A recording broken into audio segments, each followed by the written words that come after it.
राधा वल्लभ श्री हरिवंश, राधा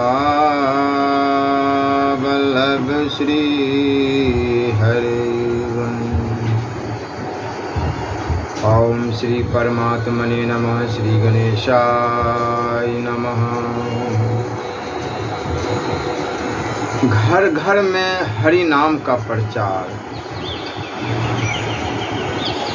सत्ययुग में प्राय सभी धर्मात्मा पुरुष होते थे। धर्म के कारण ठीक समय पर वर्षा होती थी। योगक्षेम की किसी को भी चिंता नहीं होती थी। देश काल तथा खाद्य पदार्थों में पूर्ण रूप से विशुद्धता विराजमान थी। उस समय के लोग ध्यान प्रधान होते थे। सत्ययुग में प्रभु प्राप्ति का मुख्य साधन ध्यान ही समझा जाता था।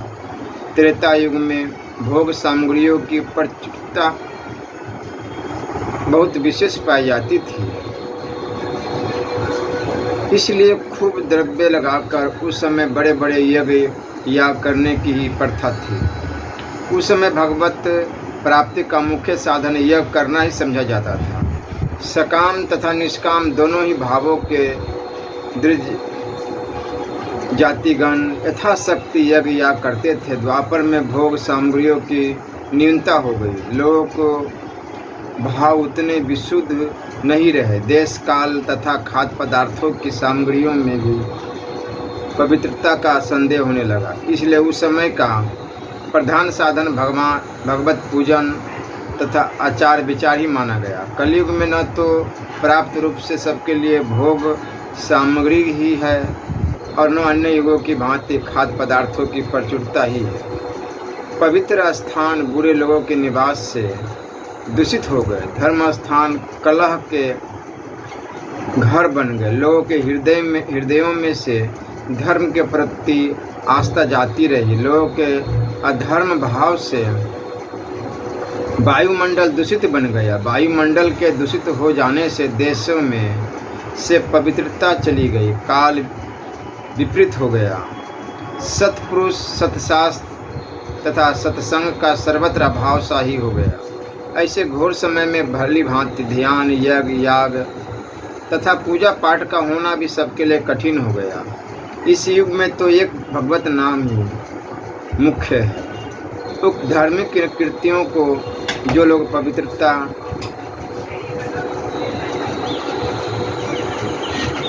और सनिष्ठा के साथ कर सके वे भले ही करे, किंतु सर्वसाधारण के लिए सुलभ सरल और सर्वश्रेष्ठ साधन भगवत नाम ही है। भगवत नाम की ही शरण लेकर कली काल में मनुष्य सुगमता के साथ भगवत प्राप्ति की ओर अग्रसर हो सकता है। इसलिए कलियुग के सभी महात्माओं ने नाम के ऊपर बहुत जोर दिया है। महाप्रभु तो नामावतार ही थे। अब तक वे भक्तों के ही साथ एकांत भाव से श्री व्यास के घर संकीर्तन करते थे। अब उन्होंने सभी प्राणियों को हरिनाम वितरण करने का निश्चय किया। प्रचार का कार्य त्यागी महानुभाव ही कर सकते हैं। भक्ति भाव और भजन पूजन में सभी को अधिकार है, किंतु लोगों को करने के लिए शिक्षा देना तो त्यागियों का ही काम है। उपदेशक या नेता तो त्यागी ही बन सकते हैं। भगवान बुद्ध राजा बनकर भी धर्म का संगठन कर सकते थे। शंकराचार्य जैसे परम ज्ञानी महापुरुषों को लिंग संन्यास और दंड धारण की क्या आवश्यकता थी। गौरांग महाप्रभु गृहस्थी होते हुए भी संकीर्तन का प्रचार कर सकते थे, किंतु इन सभी महानुभावों ने लोगों को उपदेश करने के ही निमित्त संन्यास धर्म को स्वीकार किया। बिना सन्यासी बने लोक शिक्षण का कार्य भली भांति हो भी तो नहीं सकता था। प्रभु के भक्तों में दो सन्यासी थे। एक तो अवधूत नित्यानंद और दूसरे महात्मा हरिदास जी। अवधूत नित्यानंद जी तो लिंग सन्यासी थे और महात्मा हरिदास जी अलिंग सन्यासी। ब्रह्मनेत्र वर्ण के लिए सन्यास की। कली युग में हरि नाम, हाँ केवल हरि नाम हाजी यह बिल्कुल ठीक है। एकमात्र हरि नाम ही संसार सागर से पार होने का सर्वोत्तम साधन है। इसके सिवा कली काल में दूसरी कोई गति नहीं है। प्रतिज्ञा करके कहता हूँ, दूसरी कोई गति है ही नहीं।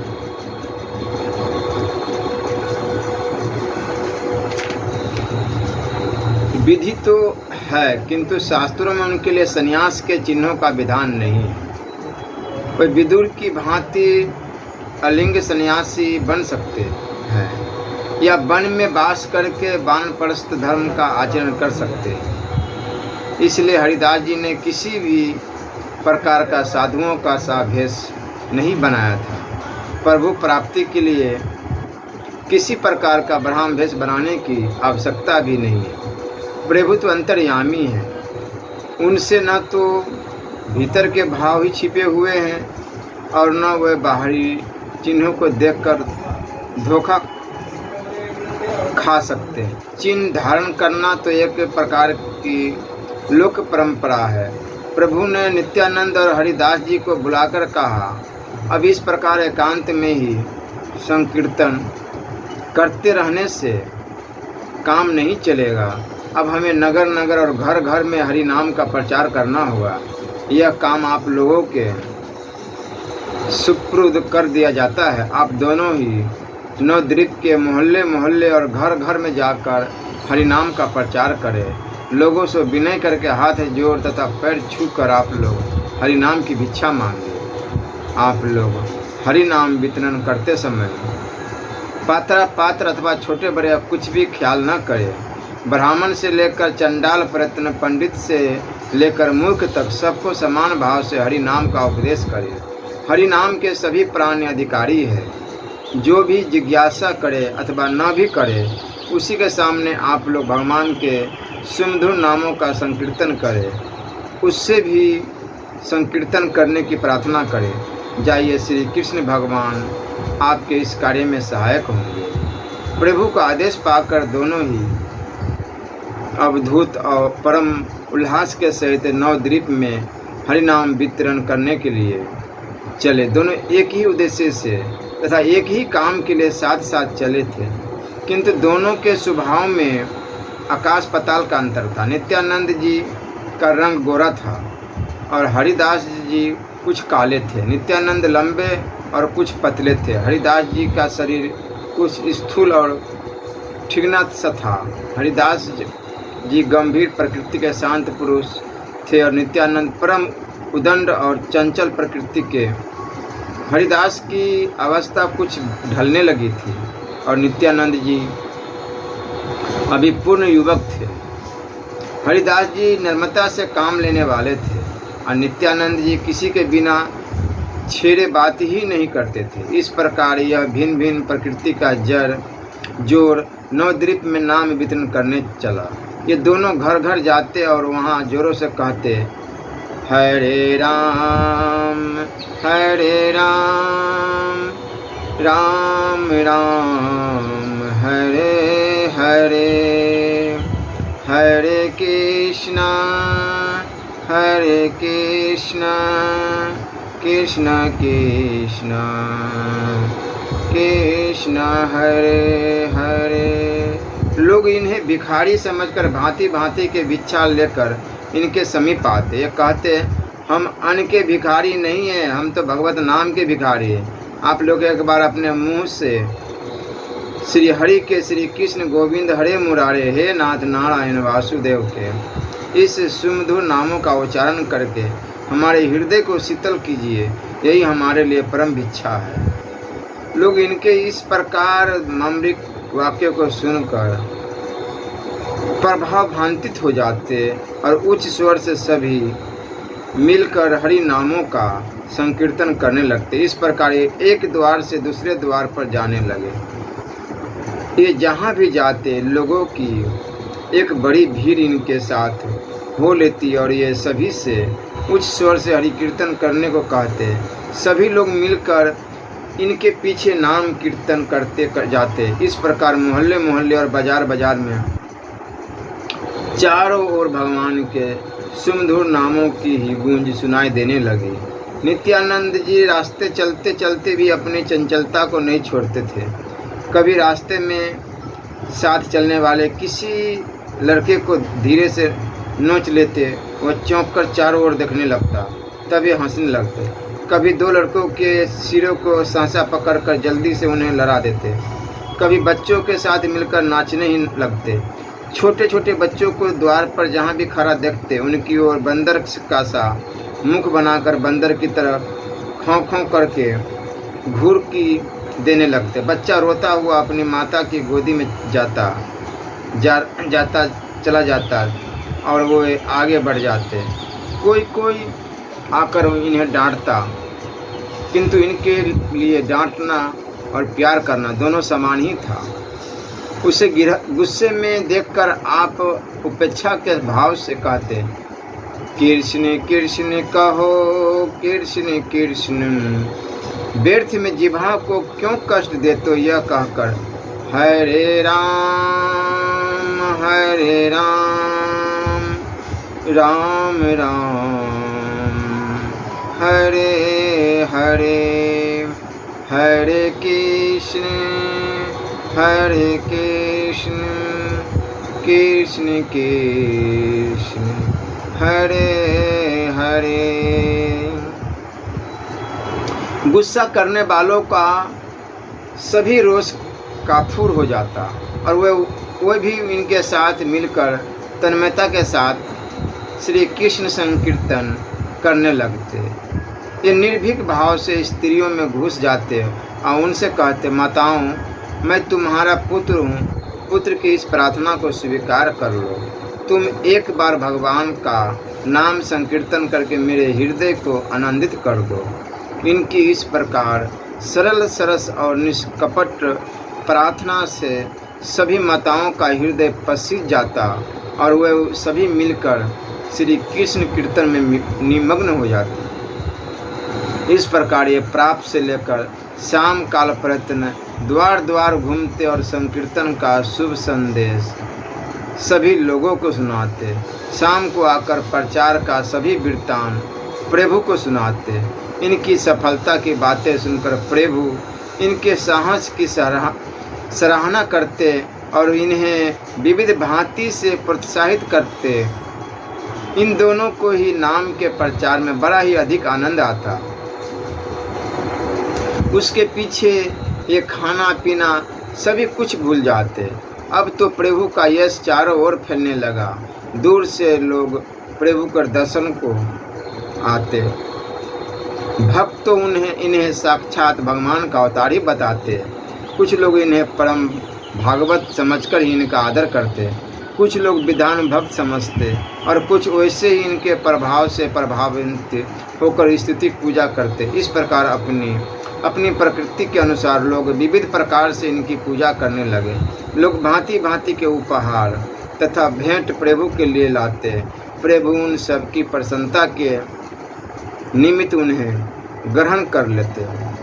एक घाट में बाजार में जिधर भी निकल जाते उधर के ही लोग खड़े हो जाते और इन्हें विविध प्रकार से दंड प्रणाम करने लगते। इस प्रकार ज्यों-ज्यों संकीर्तन का प्रचार होने लगा, त्यों ही त्यों प्रभु का यश सौरभ चारों ओर व्याप्त होता हुआ दृष्टिगोचर होने लगा। प्रभु सभी से नम्रता पूर्वक मिलते, बड़ों को भक्ति भाव से प्रणाम करते, छोटों से कुशल क्षेम पूछते और बराबर बालों को गले से लगाते। मूर्ख पंडित धनी दरिद्र ऊंच नीच तथा छोटे बड़े सभी प्रकार के लोग प्रभु को आदर की दृष्टि से देखने लगे। इधर भक्तों का उत्साह भी अब अधिकाधिक बढ़ने लगा।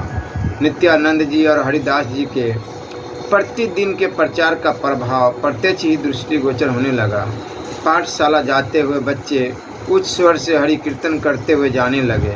गाय भैंसों को ले जाते हुए ग्वाले महामंत्र को गुनगुनाते जाते थे। गंगा स्नान को जाते हुए यात्री हरि कीर्तन करते हुए जाते थे।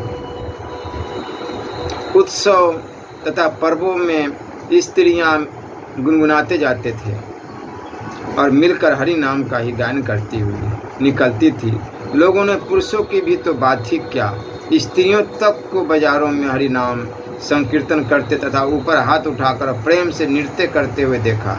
चारों ओर यही शब्द सुनाई देने लगे, कृष्ण केशव कृष्ण केशव कृष्ण केशव पाहि मामम, राम राघव राम राघव राघव राम राम राघव रक्ष माम, रघुपति राघव राजा राम, पतित पावन सीताराम, हरे राम राम राम हरे हरे, हरे कृष्ण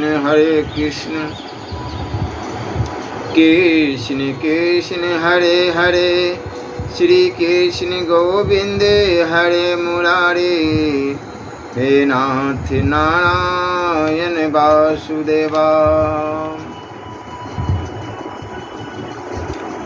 यदि इस स्वार्थपूर्ण संसार में साधु पुरुषों का अस्तित्व न होता, यदि इस पृथ्वी को परमार्थी महापुरुष अपने पद धूलि से पावन न बनाते, यदि इस संसार में सभी लोग अपने अपने स्वार्थ की बात सोचने वाले होते, तो यह पृथ्वी रौरव नरक के समान बन जाती। इस दुखमय जगत को परमार्थी साधुओं ने ही सुख में बना रखा है। इस निरानंद जगत को अपने निस्वार्थ भाव से महात्माओं ने ही आनंद का स्वरूप बना रखा है। स्वार्थ में चिंता है, परमार्थ में उल्लास है। स्वार्थ में सदा भय ही बना रहता है, परमार्थ सेवन से प्रतिदिन अधिकाधिक धैर्य बढ़ता जाता है। स्वार्थ में सने रहने से ही दीनता आती है, परमार्थी निर्भीक और निडर होता है। इतना सब होने पर भी क्रूर पुरुषों का अस्तित्व रहता ही है। यदि अविचारी पाप कर्म करने वाले क्रूर पुरुष न हो, तो महात्माओं की दया, सहनशीलता, नम्रता, सहिष्णुता, सरलता, परोपकारिता तथा जीव मात्र के प्रति अहित की करुणा का प्रकाश किस प्रकार हो। क्रूर पुरुष अपनी क्रूरता करके महापुरुषों को अवसर देते हैं कि वे अपनी सद्वृत्तियों को लोगों के सम्मुख प्रकट करें, जिनका अनुसरण करके दुखी और चिंतित पुरुष अपने जीवन को सुखमय और आनंदमय बना सके। इसलिए तो सृष्टि के आदि में ही मधु केटव नाम के दो राक्षस ही पहल उत्पन्न हुए। उन्हें मारने पर ही तो भगवान मधु केटव भारी बन सके। रावण न होता तो राम जी के पराक्रम को कौन पहचानता। पूतना न होती तो प्रभु की असीम दयालुता परिचय कैसे मिलता। शिशुपाल यदि गाली देकर भगवान के हाथ से मरकर मुक्ति लाभ न करता, तो क्रोधो यपि देवस्यम वरेण्यम तुल्यम, अर्थात भगवान का क्रोध भी वरदान के ही समान है। इस महामंत्र का प्रचार कैसे होता। अजामिल जैसा नीच कर्म करने वाला पापी पुत्र के बहाने नारायण नाम लेकर सद्गति प्राप्त न करता, तो भगवत नाम की इतनी अधिक महिमा किस प्रकार प्रकट होती। अतः जिस प्रकार संसार को महात्मा और सत्पुरुषों की आवश्यकता होती है, उसी प्रकार दुष्टों की क्रूरता से भी उसका बहुत कुछ काम चलता है। भगवान तो अवतार तब धारण करते हैं जब पृथ्वी पर बहुत से क्रूर कर्म करने वाले पुरुष उत्पन्न हो जाते हैं। क्रूर कर्मा पुरुष अपनी क्रूरता करने में पीछे नहीं हटते और महात्मा अपने परमार्थ और परोपकार के धर्म को नहीं छोड़ते। अंत में विजय धर्म की ही होती है, क्योंकि ये तो धर्म से तो ये जय। महाप्रभु गौरांग देव के समय में भी नवद्वीप में जगाई, मधाई, जगन्नाथ, माधव नाम के दो क्रूर कर्मा ब्राह्मण कुमार निवास करते थे। राक्षसा कलिमार्षित्यम जायन्ते ब्रह्म योनिषु, अर्थात कलियुग आने पर राक्षस लोग ब्राह्मणों के रूप में पृथ्वी पर उत्पन्न हो जाएंगे। शास्त्र के इस वाक्य का प्रत्यक्ष प्रमाण जगाई मधाई दोनों भाइयों के जीवन में दृष्टिगोचर होता था। तो उस समय गौरेश्वर की ओर से नदिया के कोतवाल बनाए गए थे। कोतवाल क्या थे? प्रजा का संहार करने वाले, एक प्रकार से नवद्वीप के बिना छत्र के बादशाही थे। इनसे ऐसा कोई भी दुष्कर्म नहीं बचा था जिसे ये न करते हो। मनुष्य के विनाश के जितने लक्षण बताए हैं वे सब इनके नित्य नैमित्तिक कर्म थे। भगवान ने विनाश के लक्षणों का स्वयं वर्णन किया है। यदा सर्वेषु वेदेषु गोषु विप्रेवेषु साधुषु धर्मे मयि च विद्वेषं सवा आसु विनश्यति। साधु पुरुषों के लिए कौन सी बात दुस्सह है? विधानों को किस वस्तु की अपेक्षा है? नीच पुरुष क्या नहीं कर सकते? और धैर्यवान पुरुषों के लिए कौन सा काम कठिन है? अर्थात महात्मा सब कुछ सहन कर सकते हैं। असली विधान को किसी वस्तु की आवश्यकता ही नहीं रहती। नीच पुरुष अत्यंत निध से निध क्रूर कर्म भी कर सकते हैं और धैर्यवान के लिए कोई भी काम कठिन नहीं। भगवान कहते हैं, जिस समय मनुष्य देवताओं से, वैदिक कर्मों से, गौओं से, ब्राह्मणों से, साधु महात्माओं से, धार्मिक कृत्यों से और मुझसे विद्वेष करने लगता है तो उसका शीघ्र ही नाश हो जाता है। इनसे कोई भी बात नहीं बची थी। देवताओं को मंदिरों में जाना तो उन्होंने जन्म से ही नहीं सीखा था। ब्राह्मण होने पर भी ये वेद का नाम तक नहीं जानते थे। मांस तो इनका नित्य प्रति का भोजन ही था। साधु ब्राह्मणों की अवज्ञा कर देना तो इनके लिए साधारण सी बात थी। जिसे भी चाहते बाजार में खड़ा करके जूतों से पिटवा देते। किसी का सम्मान करना तो ये जानते ही नहीं थे। अच्छे अच्छे कर्मकांडी और विधान ब्राह्मण इनके नाम से थर थर काँपने लगते थे। किसी को इनके सामने जाने की हिम्मत नहीं होती थी। धर्म किस चिड़िया का नाम है और वह कहाँ रहती है इसका तो इन्हें पता ही नहीं था। धनियों के यहाँ डाका डलवा देना, लोगों को कत्ल करा देना, पतिव्रताओं के सती तत्व को नष्ट करा देना, यह तो इनके लिए साधारण से कार्य थे। न किसी से सीधी बात करना और न किसी के पास बैठना। बस खूब मदिरा पान करके उसी के मद में मतवाले हुए ये सदा पाप कर्मों में प्रवृत्त रहते थे।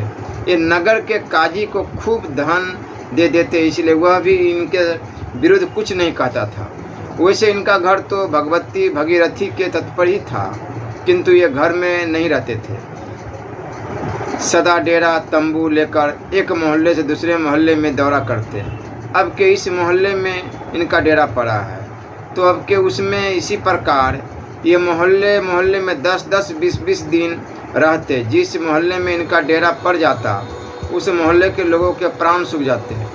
कोई भी इनके सामने होकर नहीं निकलता था, सभी आंख बचाकर निकल जाते। इस प्रकार इनके पाप पराकाष्ठा पर पहुंच गए थे। उस समय ये नवद्वीप में अत्याचारों के लिए रावण, कंस की तरह, वर्कदंत, शिशुपाल की तरह, नादिर शाह, गजनी की तरह तथा डायर की तरह प्रसिद्ध हो चुके थे। एक दिन ये मदिरा के मद में उन्मत्त हुए पागलों की भांति प्रलाप सा करते हुए लाल लाल आंखें किए जा रहे थे। रास्ते में नित्यानंद जी और हरिदास जी ने इन्हें देखा। इनकी ऐसी शोचनीय और विचित्र दशा देखकर नवद्वीप में नए ही आए हुए नित्यानंद जी लोगों से पूछने लगे, क्यों जी, ये लोग कौन हैं और इस प्रकार पागलों की तरह क्यों बकते जा रहे हैं? वेशभूषा से तो ये कोई सभ्य पुरुष से जान पड़ते हैं। लोगों ने कुछ सुखी हंसी हंसते हुए उत्तर दिया, मालूम पड़ता है अभी आपको इनसे पाला नहीं पड़ा।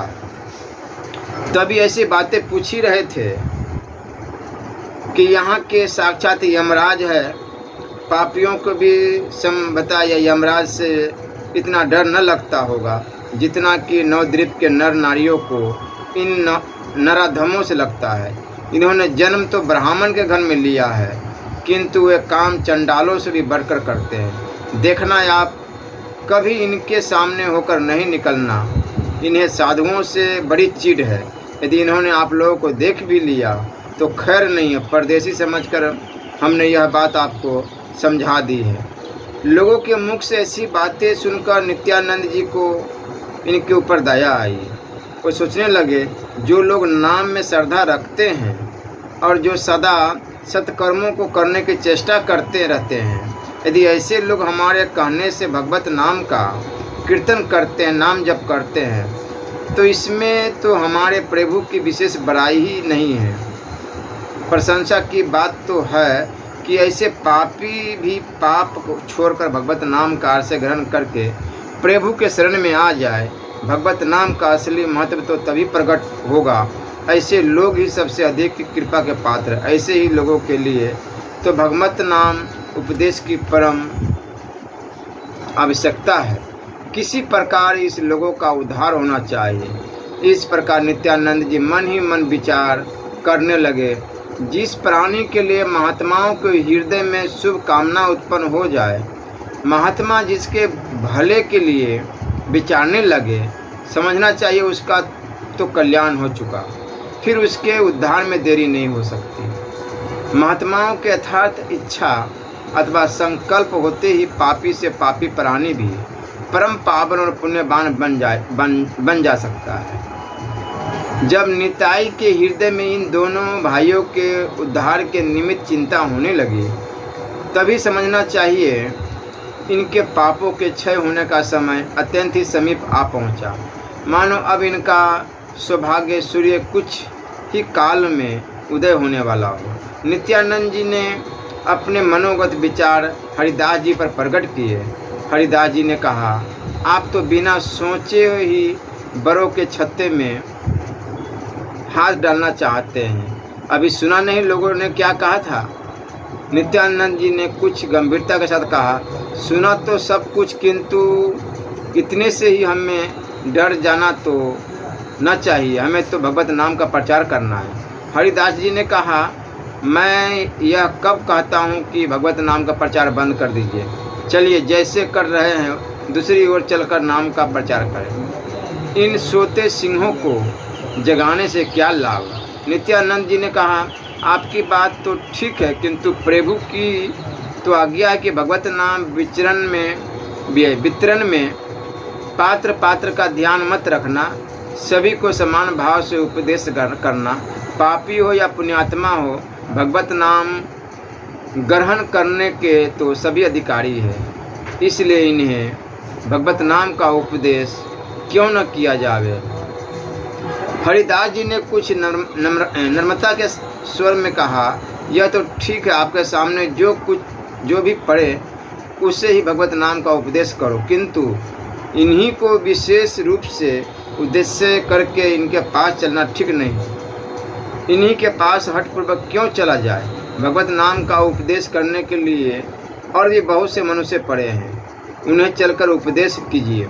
नित्यानंद जी ने कुछ ढूंढता के साथ कहा, देखिए, जो अधिक बीमार होता है, जिसे अन्य रोगियों की अपेक्षा औषधि की अधिक आवश्यकता होती है, बुद्धिमान वैद्य सबसे पहले उसी रोगी की चिकित्सा करता है और उसे औषधि देकर तब दूसरे रोगी की नाड़ी देखता है। अन्य लोगों की अपेक्षा भगवत नाम की इन्हीं लोगों को अधिक आवश्यकता है। इनके इतने क्रूर कर्मों का भगवत नाम से ही प्रायश्चित हो सकता है। इनकी निष्कृति का दूसरा कोई मार्ग है ही नहीं। क्यों, ठीक है ना? आप मेरी बात से सहमत है ना? हरिदास जी ने कहा, जैसी आपकी इच्छा। यदि आप इन्हें इस सबसे अधिक भगवत नाम का अधिकारी समझते हैं तो इसमें कोई आपत्ति नहीं। मैं भी आपके साथ चलने को तैयार हूँ। यह कहकर हरिदास जी कीर्तन करने लगे, हरे राम राम राम हरे हरे, हरे कृष्ण कृष्ण कृष्ण हरे हरे। इस महामंत्र का अपने सुमधुर कंठ से गान करते हुए जगाई मधाई के डेरे की ओर चले। इन दोनों को बादशाह की ओर से थोड़ी सी फौज भी मिली हुई थी, उसे ये सदा साथ रखते थे। ये दोनों सन्यासी निर्भीक होकर भगवत नाम का गान करते हुए इनके निवास स्थान के समीप पहुँचे। देवयोग से ये दोनों भाई सामने ही सुरा के मद से चूर हुए पलंगों पर बैठे थे। इन दोनों को अपने सामने गायन करते देखकर इनकी ओर लाल लाल आंखों से देखते हुए वो लोग बोले, तुम लोग कौन हो और क्या चाहते हो? नित्यानंद जी ने बड़े मधुर स्वर से कहा, कृष्ण कहो कृष्ण भजो लेहु कृष्ण नाम, कृष्ण माता कृष्ण पिता कृष्ण धन प्राण। इसके अनंतर वे कहने लगे, हम भिक्षुक हैं, आपसे भिक्षा मांगने आए हैं। आप अपने मुख से श्री कृष्ण गोविंद हरे मुरारे, हे नाथ नारायण वासुदेव, भगवान के इन मधुर नामों का उच्चारण करें, यही हम लोगों की भिक्षा है। इतना सुनते ही ये दोनों भाई मारे क्रोध के लाल हो गए और जल्दी से उठकर इनकी ओर झपटे। झपटते हुए उन्होंने कहा, कोई है नहीं इन दोनों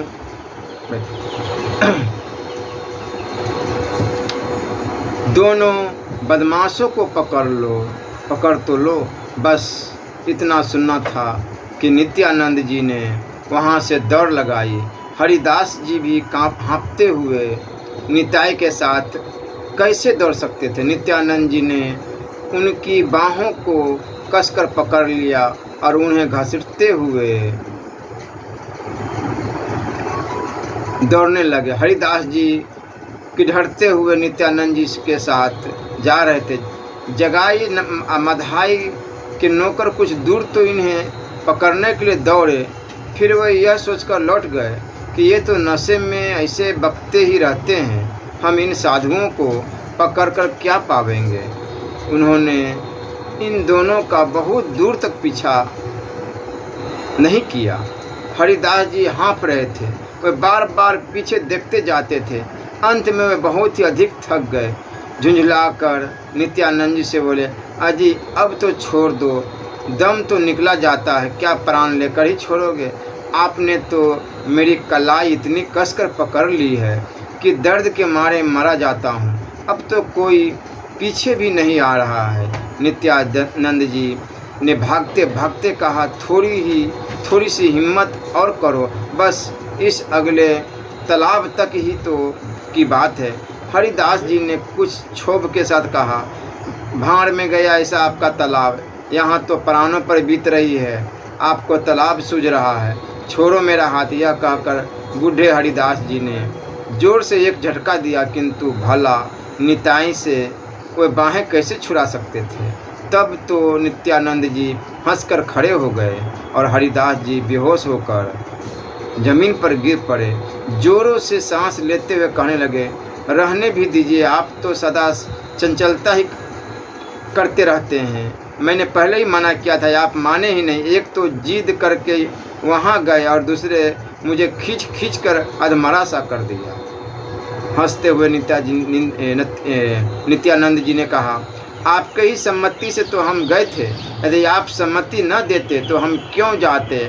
आप ही तो हम दोनों में बुजुर्ग है। हरिदास जी ने कुछ रोष में आकर कहा, बुजुर्ग है पत्थर, मेरी सम्मति से गए थे, वहाँ भाग क्यों आए थे? तब मेरी सम्मति क्यों नहीं ली?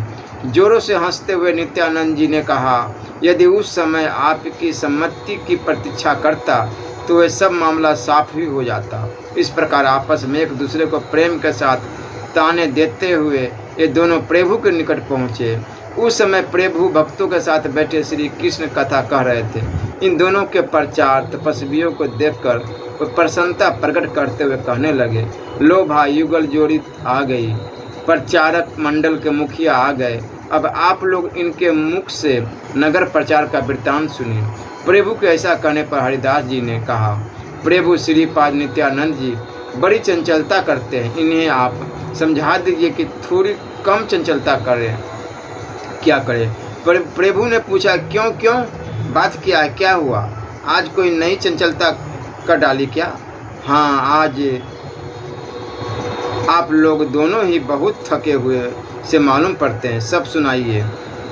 प्रभु के पूछने पर हरिदास जी ने सब वृत्तांत सुनाते हुए कहा, लोगों ने बार बार उन दोनों भाइयों के पास जाने से मना किया था, किंतु वे माने ही नहीं। जब उन्होंने डांट लगाई तब वहाँ से बालकों की भांति भाग छूटे। लोग कह रहे थे कि कीर्तन वालों की खैर नहीं, ये राक्षस भाई सभी कीर्तन वालों को बंधवा और मंगवा देंगे। लोग परस्पर ऐसी ही बातें कह रहे थे। तो ब्राह्मण हो करके चंडाल शराब पीना, मांस खाना, यानी संसार का कोई बुराई ऐसा नहीं था जो उसके अंदर ना हो। ब्राह्मण हो करके उनके डर से लोग उस मोहल्ले में नहीं जाते थे कि जो भी जाता था छीन छान करके मार पीट के भगा देता था। किसी का साहस ही नहीं कि जा करके उन्हें समझावे कि क्यों ऐसा परेशान कर। जो समझाने जाता उसी को मार पीट के उल्टा लटका देता। इतना पावर। एनी टाइम मद्रा सेवन में पूरा मस्त मोला बना हुआ है, किसी काम का नहीं। हरिदास जी की बात सुनकर हंसते हुए प्रभु ने नित्यानंद जी से कहा, श्रीपाद, उन लोगों के समीप जाने की आपको क्या आवश्यकता थी? थोड़ी कम चंचलता किया कीजिए। ऐसा चांचल्य किस काम का है? कुछ बनावटी प्रेम को प्रदर्शित करते हुए नित्यानंद जी ने कहा, इस प्रकार मुझसे आपका यह काम नहीं होने का। आप तो घर में बैठे रहते हैं, आपको नगर प्रचार की कठिनाइयों का क्या पता। एक बार तो कहते हैं सभी को नाम का प्रचार करो। ब्राह्मण से चंडाल प्रयत्न और पापी से लेकर पुण्यात्मा तक सभी को भगवत नाम के अधिकारी है। और अब कहते हैं उनके पास क्यों गए? सबसे बड़े अधिकारी तो वही है। हम तो जन्म से ही घर बार छोड़कर टुकड़े मांगते फिरते हैं। हमारा उद्धार करने में आपकी कौन सी बड़ाई है? आपका पतित पावन नाम तो तभी सार्थक हो सकता है जब ऐसे ऐसे भयंकर क्रूर कर्म करने वाले पापियों का उद्धार करे। अब यूँ घर में बैठे रहने से काम न चलेगा। ऐसे घोर पापियों को जब तक हरि नाम की शरण में लाकर भक्त न बनावेंगे तब तक लोग हरि नाम का महत्व ही कैसे समझ सकेंगे।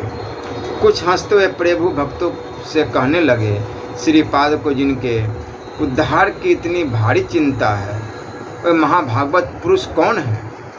पास ही में बैठे हुए श्रीवास और श्री गंगादास भक्तों ने कहा, प्रभु वे महाभागवत नहीं है, वह तो ब्राह्मण कुल कंटक अत्यंत क्रूर प्रकृति के राक्षस है। संपूर्ण नगर में उनका आतंक छाया हुआ है। यह कहकर उन लोगों ने जगाई मधाई की बहुत सी क्रूरता का वर्णन किया।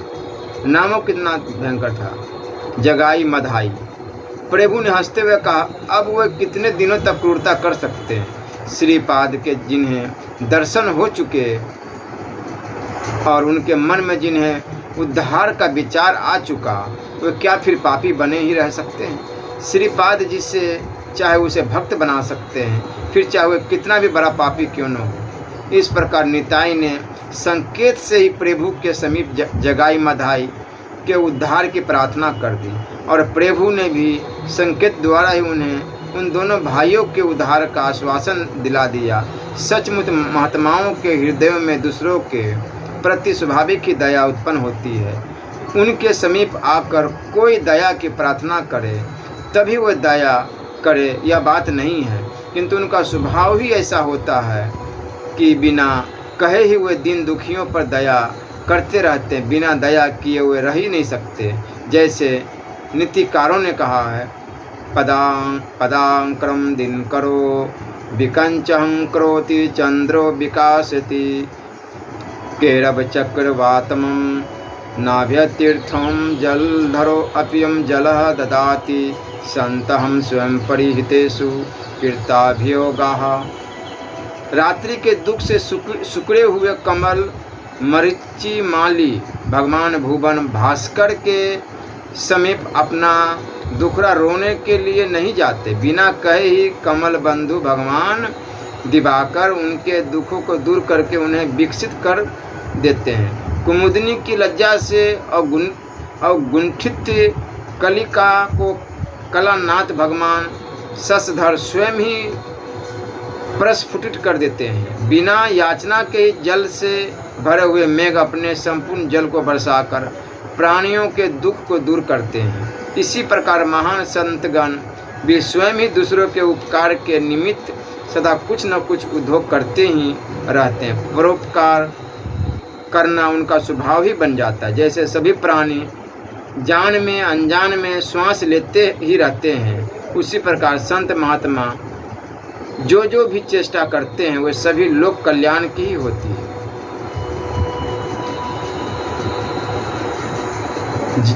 जगाई मधाई का उद्धार। साधूना दर्शनम पुण्यम तीर्थभूताः ही साधव कालेन फलते तीर्थ सद्ध साधु समागमम। सचमुच में जिसका हृदय कोमल है, जो सभी प्राणियों को प्रेम की दृष्टि से देखता है, जिसकी बुद्धि घृणा और द्वेष के कारण मलिन नहीं हो गई है, परोपकार करना जिसका व्यसन ही बन गया है, ऐसा साधु पुरुष यदि सच्चे हृदय से किसी घोर पापी का भी कल्याण चाहे तो उसके धर्मात्मा बनने में संदेह नहीं है। महात्माओं की स्वाभाविक इच्छा अमोघ होती है। यदि वे प्रसन्नता पूर्वक किसी की ओर देख भर ले, बस उसी समय उसका बेड़ा पार हो जाता है। साधुओं के साथ खोटी बुद्धि से किया हुआ संग भी व्यर्थ नहीं होता और साधुओं से द्वेष रखने वालों का भी कल्याण ही होते देखा गया है। यदि पापी के ऊपर किसी अपराध के कारण कभी क्रोध न करने वाले महात्माओं को देवात क्रोध आ भी गया, तब तो उसका सर्वस्व ही नाश हो जाता है। किंतु पराय महात्माओं को क्रोध कभी नाम मात्र को ही आता है। वे अपने अहित करने वालों का भी सदा हित ही करते और चाहते हैं। प्रहार करने पर भी जो वृक्षों की भांति सुस्वादु फल ही प्रदान करते हैं, क्योंकि उनका हृदय दया से परिपूर्ण होता है। इतने घोर पापी दोनों भाई जगाई और मधाई के ऊपर नित्यानंद जी की कृपा हो गई। उनके हृदय में इन दोनों के लिए उद्धार के निमित्त चिंता हो उठी। मानो इन दोनों के पापों के अंत होने का समय आ गया। जिस दिन इन दोनों को अवधूत नित्यानंद और महात्मा हरिदास जी के दर्शन हुए, उसी दिन इनके शुभ दिनों का श्री गणेश हो गया। संजोग बस अब उन्होंने उसी मोहल्ले में अपना डेरा डाला जहां महाप्रभु का घर था। मोहल्ले के सभी लोग डर गए, एक दूसरे से कहने लगे, अब इन कीर्तन वालों पर आपत्ति आई। ये दोनों राक्षस भाई जरूर कीर्तन करने वालों से छेड़खानी करेंगे। कोई कीर्तन विरोधी कहने लगे, अजी अच्छा है, ये कीर्तन वाले रात्रि भर सोने ही नहीं देते। इनके कोलाहल के कारण रात्रि में नींद ही नहीं आती। अच्छा है, अब सुख से तो सो सकेंगे। कोई अपने अनुमान से कहने लगे। देखिए, जो नास्तिक है तो उसके अंदर ही ये भाव आता है कि यहाँ भजन कीर्तन करने वाले चले जाएंगे तो हम सुकून से सो पाएंगे, आराम से विश्राम करेंगे। अब ये दोनों जो आया जगाई और मधाई उस मोहल्ले में, तो कुछ लोगों को अब अच्छा महसूस हुआ कि अच्छा हुआ कि अभी आ गया, दिन के डर से सब भाग जाएंगे और हम लोग आराम से सोएंगे। अपने अनुमान से कहते हैं कि बहुत संभव है अब ये कीर्तन करने वाले लोग स्वयं ही कीर्तन बंद कर देंगे और न बंद करेंगे तो अपने किए का मजा चखेंगे। इस प्रकार लोग भांति भांति के तर्क वितर्क करने लगे। प्रभु का घर गंगा जी के समीप ही था। जिस घाट पर प्रभु स्नान करने जाते हैं उसी के रास्ते में इन दोनों क्रूरकर्मा भाइयों का डेरा पड़ा हुआ था। इनके डर के कारण गंगा स्नान के निमित्त अकेला तो कोई जाता ही नहीं था। 10-20 आदमी साथ मिलकर घाट पर स्नान करने जाते थे। रात्रि में तो कोई अपने घर से बाहर निकलता ही न था, कारण कि दोनों भाई नशे में उन्मत्त होकर इधर उधर घूमते और जिससे भी पाते उसी पर प्रहार कर बैठते। इसलिए शाम होते ही जैसे पक्षी अपने घोंसले में घुस जाते हैं और फिर प्राप्त काल ही उसमें से निकलते हैं, उसी प्रकार उस मोहल्ले के लोग सूर्यास्त के बाद भूलकर भी घर से बाहर नहीं होते, क्योंकि इनकी क्रूरता और निष्ठता से सभी लोग परिचित थे। शाम को नियमित रूप से भक्त संकीर्तन करते थे और कभी कभी तो रात्रि भर संकीर्तन होता रहता था। इन दोनों के डेरा डालने पर भी संकीर्तन ज्यों का त्यों ही होता रहा। रात्रि में सभी भक्त एकत्रित हुए और उसी प्रकार लय एवं ध्वनि के साथ ढोल, खोल, मृदंग, करताल और मजीरा आदि बाघों सहित भगवान के सुमधुर नामों का कीर्तन होने लगा। साधुओं का शरीर ही तीर्थ स्वरूप है, उनके दर्शन से पुण्य होता है। साधुओं में और तीर्थों में एक बड़ा भारी अंतर है। तीर्थों में जाने का फल तो कालांतर में मिलता है, किंतु साधुओं के समागम का फल तत्काल ही मिल जाता है। इसलिए तीर्थों से भी श्रेष्ठ साधुओं को सेवन बताया गया है। सच्चे साधुओं का सत्संग तो बहुत दूर की बात है, उनका दर्शन एक कोटि तीर्थों से अधिक होता है। संकीर्तन की तित्रापहारी, अनंत अगसनहारी, सुमधुर ध्वनि इन दोनों भाइयों के कानों में भी पड़े। ये दोनों शराब के मद में चूर थे ही उस कर्ण प्रिय ध्वनि के श्रवण मात्र से और अधिक उन्मत्त हो गए। गर्मियों का दिन था। बाहर अपने पलंगों पर पड़े हुए थे। कीर्तन के जगत पावनकारी रसामृत का पान करने लगे। कभी तो ये बेसुध होकर हुंकार मारने लगते, कभी पड़े पड़े ही आहा आहा इस प्रकार कहने लगते, कभी भावावेश में आकर कीर्तन के लय के साथ उठकर नृत्य करने लगते। इस प्रकार यह संकीर्तन के महात्म्य को बिना जाने ही केवल उसके श्रवण मात्र से ही पागल से हो गए। एक दिन दूर से कीर्तन की ध्वनि सुनकर ही इनके हृदय की कठोरता बहुत कुछ जाती रही। भला जिस हृदय में कर्णों के द्वारा भगवत नाम का प्रवेश हो चुका है, वहाँ पर कठोरता रही कैसे सकती है। कीर्तन श्रवण करते करते ही ये दोनों भाई सो गए। प्राप्त काल जब जगे तो इन्होंने भक्तों की घाट की ओर गंगा स्नान के निमित्त जाते हुए देखा। महाप्रभु भी उधर से ही जा रहे थे। इन्होंने यह सब तो पहले ही सुन रखा था कि प्रभु ही संकीर्तन के जीवनदाता है। अतः प्रभु को देखते ही इन्होंने कुछ गर्वित स्वर में प्रसन्नता के साथ कहा, निमाय पंडित, रात्रि में तो बड़ा सुंदर गाना गा रहे थे, क्या मंगल चंडी के गीत थे। एक दिन अपने सभी साथियों के साथ हमारे यहाँ भी गान करो। तुम जो जो सामग्री बताओगे वह सब हम मंगा देंगे। एक दिन जरूर हमारे यहाँ चंडी मंगल होना चाहिए। हमें तुम्हारे गीत बहुत भले मालूम पड़ते हैं। भगवत नाम संकीर्तन का कैसा विलक्षण प्रभाव है। केवल अनिच्छापूर्वक श्रवण करने का यह फल है। अगर इच्छा से करे तो कितना लाभ है। जो दोनों भाई किसी से सीधे बात ही नहीं जानते थे, वही महाप्रभु से अपने यहाँ गायन करने की प्रार्थना करने लगे। प्रभु ने इनकी बातों का कुछ भी उत्तर नहीं दिया। वे अपेक्षा करके आगे चले गए। तीसरे पहर सभी भक्त प्रभु के घर एकत्रित हुए। सभी ने प्रभु से प्रार्थना की, प्रभु इन दोनों भाइयों का अब अवश्य ही उद्धार होना चाहिए। अब यही इनके उद्धार के निमित्त सुअवसर है। तभी लोगों को संकीर्तन का महत्व जान पड़ेगा एवं आपका पतित पावन और दीनबंधु नाम सार्थक हो सकेगा। प्रभु ने मुस्कुराते हुए कहा, भक्त वृंद, जिनके द्वार उद्धार के निमित्त आप सब लोग इतने चिंतित हैं, जिनकी मंगल कामना के लिए आप सभी के हृदयों में इतनी अधिक इच्छा है, उनका तो उद्धार अब हुआ ही समझो। अब उनके उद्धार में क्या देरी है। जिन्हें श्रीपाद के दर्शनों का सौभाग्य प्राप्त हो चुका है, वे पापी रह ही कैसे सकते हैं। श्रीपाद के दर्शन व्यर्थ कभी नहीं जाते, ये उनका कल्याण अवश्य करेंगे। प्रभु के ऐसे आश्वासन वाक्य सुनकर भक्त अपने स्थानों को चले गए। एक दिन रात्रि के समय नित्यानंद जी महाप्रभु के घर की ओर आ रहे थे। नित्याय ने जानबूझकर केवल उन दोनों भाइयों के उद्धार के निमित्त ही रात्रि में उधर से आने की बात सोची थी। ये धीरे धीरे भगवत नाम का उच्चारण करते हुए इनके डेरे के सामने होकर ही निकले।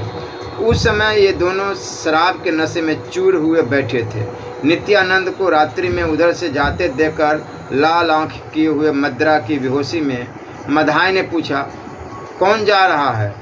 नित्यानंद जी भला क्यों उत्तर देने वाले थे, वो चुप ही रहे। इस पर उसने डांट कर जोर से कहा, अरे कौन जा रहा है, बोलता क्यों नहीं?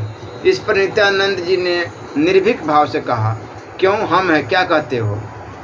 मधाई ने कहा, तुम कौन हो, अपना नाम बताओ, और इस समय रात्रि में कहाँ जा रहे हो? नित्यानंद जी ने सरलता के साथ कुछ विनोद के लहजे में कहा, प्रभु के यहाँ संकीर्तन करने जा रहे हैं, हमारा नाम है अवधूत। अवधूत नाम को सुनकर ही मधाई चिढ़ गया। उसने कहा, अवधूत? अवधूत बड़ा विचित्र नाम है, अवधूत तो नाम ही नहीं होता। क्यों बे बदमाश, हमसे दिलगी करता है? यह कहकर उस अभिचारी मदोमद ने पास में पड़े हुए एक घड़े के टुकड़े को उठाकर नित्यानंद जी के सिर में जोर से मारा। वह खपरा इतने जोर से निताई के सिर में लगा कि सिर में लगते उसके टुकड़े टुकड़े हो गए। एक टुकड़ा निताई के माथे में भी गड़ गया। खपरे के गड़ जाने से मस्तक से रक्त की धारा सी बहने लगी। नित्यानंद जी का संपूर्ण शरीर रक्त से लथपथ हो गया। उनके सभी वस्त्र रक्त रंजित हो गए। इस पर भी नित्यानंद जी को उसके ऊपर क्रोध नहीं आया और वे आनंद के साथ नृत्य करते भगवत नाम का गान करने लगे। धन्य हो।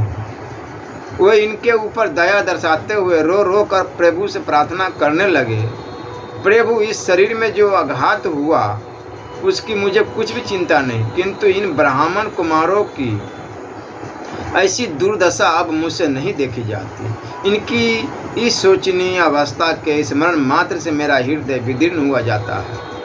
हे दयालो, अब तो इनकी रक्षा करो, अब तो इनकी निष्कृति का उपाय बता दो।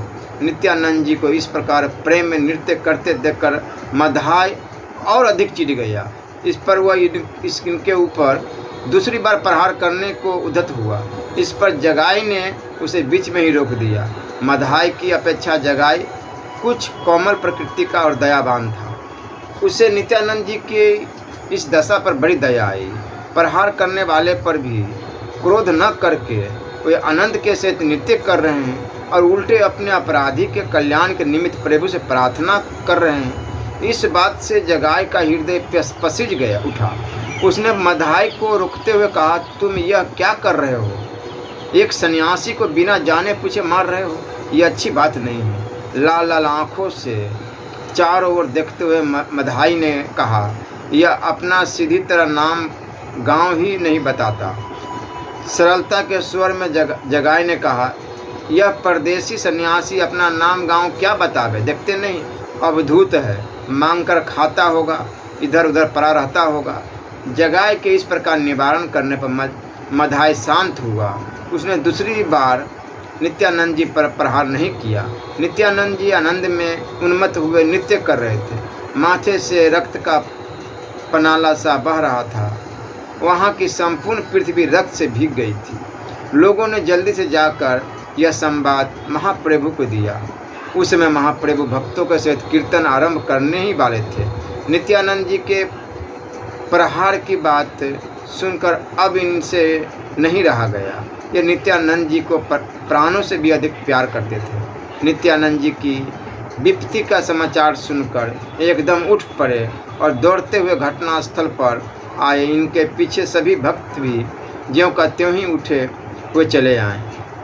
किसी के गले में ढोलकी लटक रही थी, किसी के कमर से मृदंग बंधा हुआ था, कोई पखावज लिए था, किसी के दोनों हाथ में करताल थी और बहुतों के हाथ में मजीरा ही थे। प्रभु ने देखा नित्यानंद जी आनंद के उद्रेक में प्रेम से उन्मत्त की भांति नृत्य कर रहे हैं। उनके मस्तक से रक्त की धारा बह रही है। उनका संपूर्ण शरीर रक्त रंजित हो रहा है। शरीर में रक्त टप टप नीचे टपक रहा है। उनके नीचे की संपूर्ण पृथ्वी रक्त से के कारण लाल हो गई है।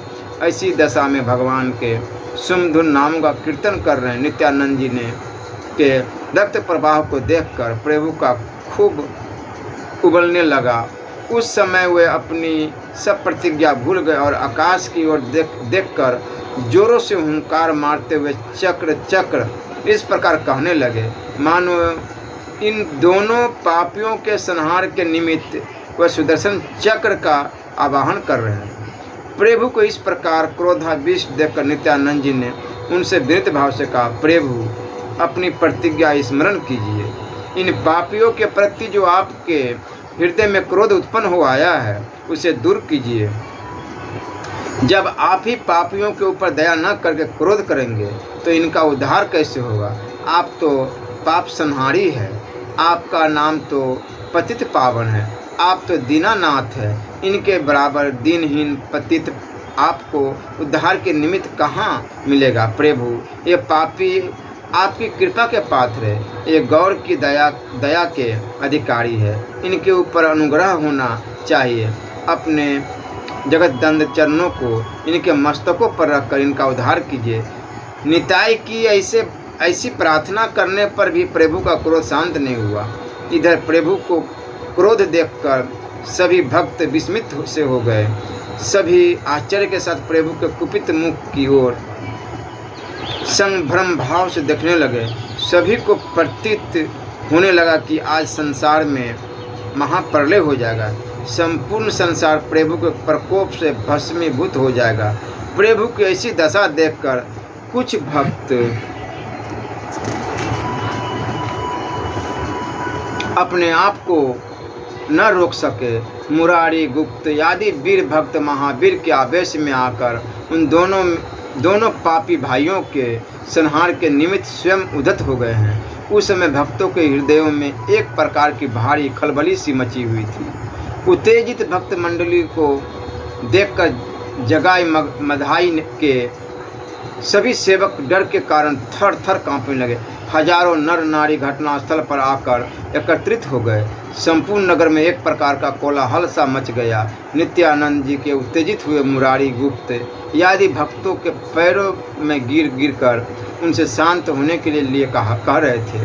प्रभु से भी वे बार शांत होने की प्रार्थना कर रहे थे। वे दोनों भाई डरे हुए थे, चुपचाप खड़े थे। उन्हें कुछ सूझता ही न था कि अब क्या करना चाहिए। इतने में ही उन्हें ऐसा प्रतीत होने लगा मानो आकाश मार्ग से सुदर्शन चक्र उनके संहार के निमित्त उतर रहा है।